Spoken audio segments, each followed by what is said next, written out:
इसी के साथ कुछ एनर्जी रिलेटेड स्टॉक्स पर नजर डालते हैं। ब्रेंट क्रूड में पिछले कुछ दिनों में वॉलेटिलिटी दिखी है, लेकिन आईओसी और ओएनजीसी, आईओसी 5% की गिरावट के साथ कारोबार और ओएनजीसी में भी करीब 4% की गिरावट दिखी है।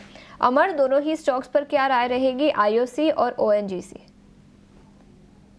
तो आईओसी की बात करूं तो देखिए, आईओसी में एक बहुत सिग्निफिकेंट करेक्शन हम लोगों ने देखा इस क्वार्टर में ही। IOC is down by almost 23-24%।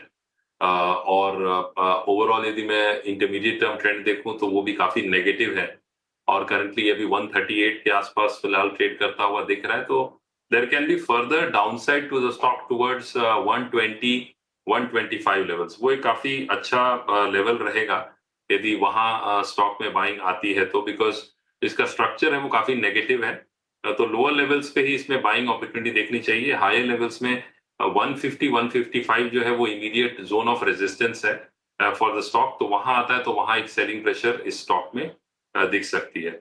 यदि मैं दूसरी स्टॉक की बात करूं, जैसा आपने कहा ओएनजीसी, तो ओएनजीसी में भी ओवरऑल वीकनेस है टुवर्ड्स 250, एक सपोर्ट है, ये क्रूशियल सपोर्ट जोन्स पे है। 250 के नीचे ट्रेड करता है then we can expect some sharp correction here as well, क्योंकि जो स्ट्रक्चर है वो काफी अभी नेगेटिव है इंटरमीडिएट टर्म पर्सपेक्टिव से, या फिर शॉर्ट टर्म में we are seeing some support.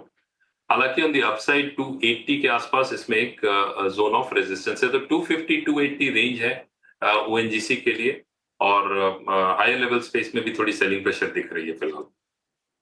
तो ये है ओएनजीसी पर राय, और बाकी अहम सेक्टर्स पर और बाजार से जो है रिकवरी के संकेत साफ तौर पर मिलते हुए स्क्रीन के एक हिस्से में आप तमाम संकेत समझ पर नजर डालते हैं।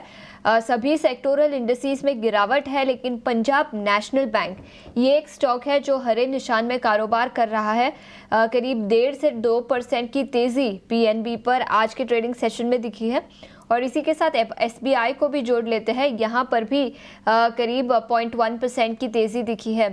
किरण, आपसे पूछना चाहूंगी, दोनों ही स्टॉक्स पर क्या राय होगी, पंजाब नेशनल बैंक और एसबीआई? पहले मैं एसबीआई के ऊपर बात करेंगे।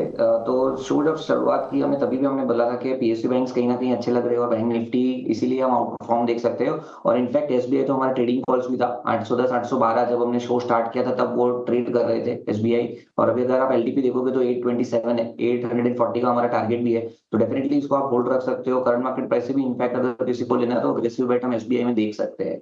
पीएनबी की अगर मैं बात करूं तो पीएनबी में भी एक फॉलिंग चैनल ब्रेकआउट में देखने को मिल रहा है। इनिशियल साइन है रिवर्सल के, लेकिन जिस तरह के ओवरऑल चार्ट पैटर्न है एक बुलिश डाइवर्जेंस हमें देखने को मिल रहा है। तो 100 रुपीज के स्टॉप लॉस के साथ अगर पीएनबी भी लॉन्ग करना हो तो पीएनबी लॉन्ग कर सकते हैं। लेकिन हमारा मेजर जो झुकाव है वो कहीं ना कहीं लार्ज कैप पीएसयूज के ऊपर है, फ्रंटलाइन पीएसयूज जैसे एसबीआई है, वैसे आप बैंक ऑफ बड़ौदा के ऊपर भी ध्यान रख सकते हो। तो SBI, bank of Baroda and then PNB, इस प्रेफरेंस में अगर आपको लॉन्ग पोजीशन करनी हो तो आप कर सकते हो।